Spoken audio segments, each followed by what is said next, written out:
গল্পটি শুরু হয় রাইলেট নামের একজন লোককে দেখিয়ে যে এই সময় একটা স্পেসশিপের ভেতরে ছিল, একটা স্লিম ক্যাপসুলের ভেতর। সে জানেও না কত বছর ধরে ঘুমিয়েছিল। ধীরে ধীরে সে মেডিকেল রিডিউস কোমা থেকে বাইরে বেরিয়ে আসে। যখনই সে চোখ খোলে তখনই শিপের এআই ম্যারি তাকে কিছু বেসিক প্রশ্ন করে, যাতে বোঝা যায় তার মানসিক অবস্থা ঠিক আছে কিনা। কিন্তু এখানে সমস্যা ছিল যে রাইলেটের কিছুই মনে পড়ছিল না। প্রথমে তো তার নামটাও তার মনে পড়ে না। তখন একটা রোবট আর্ম তার বডিটাকে চেক করছিল, কিন্তু এই সবে সে ভয় পেয়ে টেবিল থেকেই উঠে পড়ে এবং শিপের মধ্যে দৌড়াতে দৌড়াতে তার মতন আরো লোকজনদেরকে খোঁজার চেষ্টা করে। একটু পরেই সে একটা লোককে দেখতে পায়, কিন্তু যখনই সে ওই লোকটাকে দেখে সে চমকে যায়, কারণ ওই লোকটা মারা গিয়েছিল। এখন রাইল্যান্ড আরো বেশি ভয় পেয়ে যায়। সে জাহাজের করিডোরে ঘুরে বেড়ায় আর বোঝার চেষ্টা করতে থাকে সে আসলে আছে কোথায়। তখনই সে বড় একটা কাচের জানলা দেখতে পায়।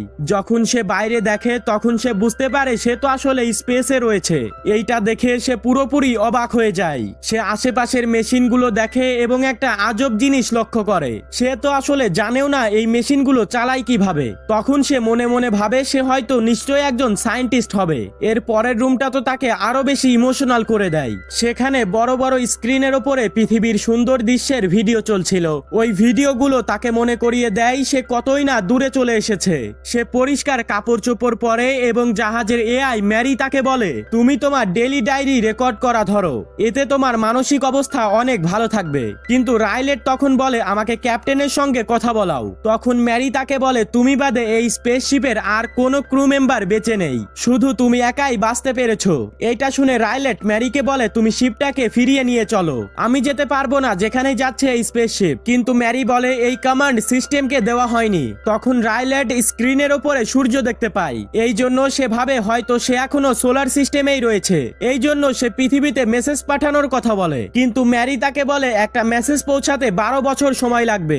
এই কথা শুনে সে হতাশ হয়ে যায়। সে স্টার ম্যাপ চেক করে এবং বুঝতে পারে যে সূর্যটা সে দেখছে সেইটা সূর্য নয়, এইটা তো অন্য কোনো তারা। সে স্পেসশিপের ফিউল লেভেল চেক করে এবং কিছু ক্যালকুলেশন করে। সবকিছু দেখার পরে সে বুঝতে পারে সে পৃথিবী থেকে 13 লাইট ইয়ার্স দূরে রয়েছে, মানে তার ফিরে যেতেও অনেক সময় লাগবে। এইটা ভেবে সে পুরোপুরি ভেঙে পড়ে। তখনই তার মাথার ভেতরে একটু ব্যথা হতে থাকে এবং পুরনো কিছু স্মৃতি তার মনে পড়ে। তখন তার মনে পড়ে সে একজন মলিকুলার বায়োলজিস্ট ছিল, কিন্তু পরবর্তীতে সে স্কুল টিচার হয়ে গিয়েছিল। তখন দুনিয়া জুড়ে একটা বিশেষ খবরের ব্যাপারে কথা চলছিল। সূর্যের আশেপাশে একটা অদ্ভুত লাইন চলে এসেছিল। সে তার স্টুডেন্টদেরকে বলে এই লাইনকে বেট্রোবেটস লাইন বলা হয়েছে, আর এইটা সূর্য থেকে ভিনাস পর্যন্ত যাচ্ছে। আর ধীরে ধীরে এই কারণে সূর্য অনেক দুর্বল হয়ে যাচ্ছে। আর সে তার স্টুডেন্টদেরকে বলে এইভাবে যদি 30 বছর চলতে থাকে তাহলে পৃথিবী ঠান্ডা হয়ে যাবে।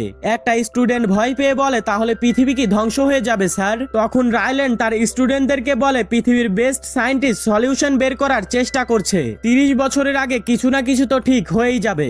গল্প আবারও বর্তমান সময়ে ফিরে আসে। গ্রেস স্পেসশিপের রাডার এবং সেন্সরগুলো চেক করতে থাকে। হঠাৎ করে সে এমন কিছু একটা ডিটেক্ট করে যা তার রক্ত হিম করে দেয়। রাডারে অন্য আর একটা স্পেসশিপ ধরা পড়েছে, যেটা কোনো মানুষের তৈরি স্পেসশিপ নয়, আর এটা পৃথিবী থেকেও আসেনি। রেজ খুব সাবধানে সিগন্যাল পাঠায়। সে পাল্টা সিগন্যাল হিসেবে কিছু ম্যাথামেটিশিয়ান কোড এবং কিছু সাউন্ড রেকর্ড করে। এরপরেই ঘটে সেই অসম্ভব ঘটনা। এলিয়েনদের স্পেসশিপটা গ্রেসের স্পেসশিপের কাছাকাছি আসে। সে সিলিন্ডার আকৃতির একটা ক্যাপসুল ছুঁড়ে মারে। গ্রেস স্পেস স্যুট পরে বাইরে যায় এবং সেটাকে ভেতরে নিয়ে আসে। সে ওইটাকে টেস্ট করে দেখে তার ভেতরে একটা স্টার ম্যাপ আছে। গ্রেসও পাল্টা জবাব হিসেবে একটা ক্যাপসুলের ভেতর পৃথিবীর ম্যাপ দিয়ে সেটাকে বাইরে পাঠিয়ে দেয়। এরপর দুই শিপের মধ্যে একটা ব্রিজের মতন তৈরি হয়। গ্রেস খুব সাবধানে সেই এলিয়েনদের সঙ্গে দেখা করে। এরপর তারা একে অপরের নড়াচড়া কপি করতে থাকে।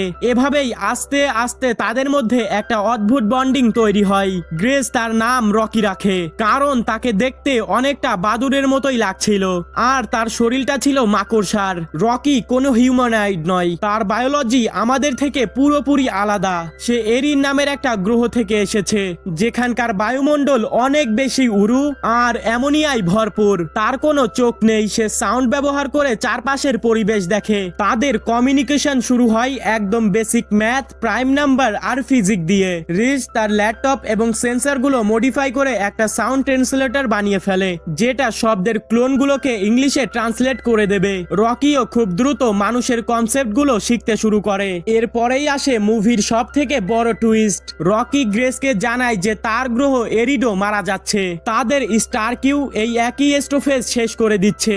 এইটা জানার পর গ্রেসের পুরো চিন্তা ভাবনা বদলে যায়। এইটা এখন আর শুধু পৃথিবীকে বাঁচানোর মিশন নয়, এইটা হচ্ছে দুইটা আলাদা প্রজাতির বেঁচে থাকার লড়াই। রকি তাকে জানায় তার শিপে সে একা বেঁচে আছে। তারা 23 জনের একটা টিম নিয়ে এসেছিল, কিন্তু স্পেসের রেডিয়েশনের কারণে রকি ছাড়া সবাই মারা যায়। রকি বেঁচে যায় কারণ সে ইঞ্জিনিয়ার ছিল আর ফুয়েল ট্যাঙ্কের কাছেই সে কাজ করত, যেটা তার রেডিয়েশন শিল্ড হিসেবে কাজ করেছে।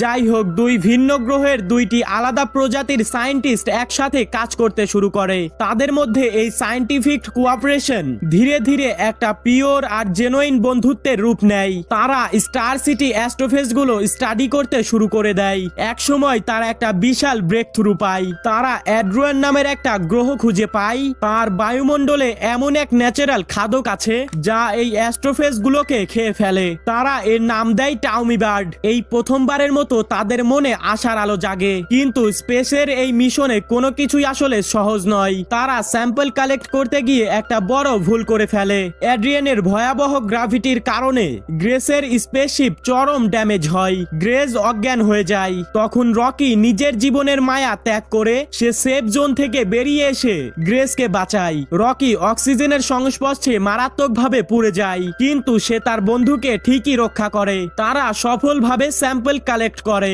এরপরে টেস্ট করে দেখে এটা সত্যিই কাজ করছে, কিন্তু এরপরেই বাস্তবতার একটা কঠিন রূপ তাদের সামনে এসে দাঁড়ায়। তাদের কাছে পর্যাপ্ত পরিমাণে ফুয়েল নেই।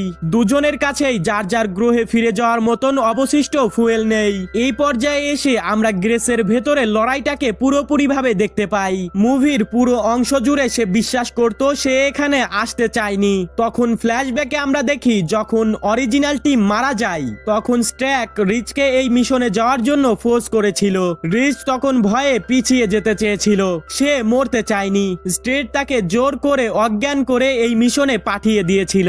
রিচ সবসময় ইভা স্টেশনের ক্যালকুলেটিভ একটা ভিকটিম ভাবতো, কিন্তু বর্তমান সময়ে তার কাছে এখন চয়েস আছে। সে চাইলেই টাউমিভার স্যাম্পল নিয়ে পৃথিবীতে ফিরে যেতে পারে, কিন্তু তাতে রকির গ্রহটা পুরোপুরি ধ্বংস হয়ে যাবে।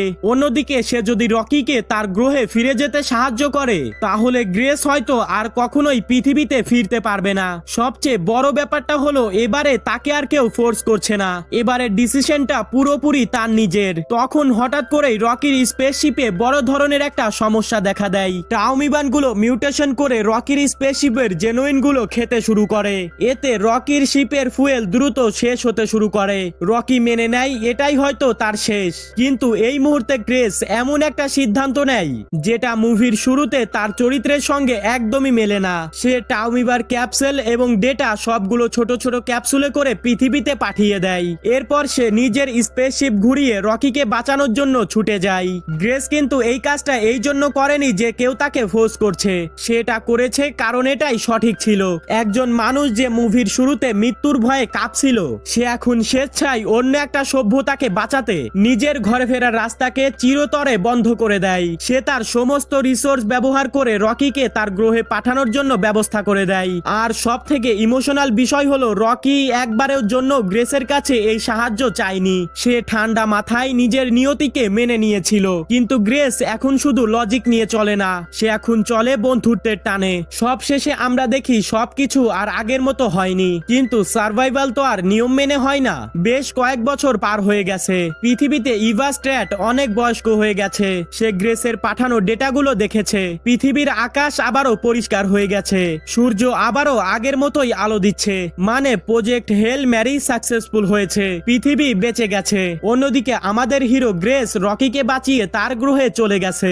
রকির প্রজাতি গ্রেসের জন্য পৃথিবীর মতন একটা এনভায়রনমেন্ট তৈরি করে দেয়। গ্রেস সেখানে ভালো মতোই থাকতে শুরু করে, তাদের সভ্যতা নতুন করে গড়তে সাহায্য করে। সব থেকে সুন্দর ব্যাপারটা হলো সে আবার তার পুরনো পেশায় ফিরে যায়। সে একজন টিচার হিসেবে টেরেনিয়ান বাচ্চাদেরকে সায়েন্স পড়াতে শুরু করে। যেই মানুষটা একা, ভীত এবং মেমোরি ছাড়া একটা স্পেসশিপে জেগে উঠেছিল, সে এখন থাকতে শুরু করেছে নতুন একটা সমাজের মাঝে এবং ভিন গ্রহের বাচ্চাদেরকে ক্লাস নেওয়ার মাধ্যমে। সে জীবনটা শুরু করে নতুন একটা জাতির মাঝে এবং ভিন গ্রহের বাচ্চাদেরকে ক্লাস নিতে শুরু করে। এখান থেকেই আমরা একটা ক্লিয়ার মেসেজ পাই, প্রজেক্ট হেল ম্যারি শুধু একটা গ্রহ বাঁচানোর মিশন ছিল না, সেটা ছিল রিডাকশনের গল্প, দুই দুনিয়ার মাঝখানে বন্ধুত্বের গল্প।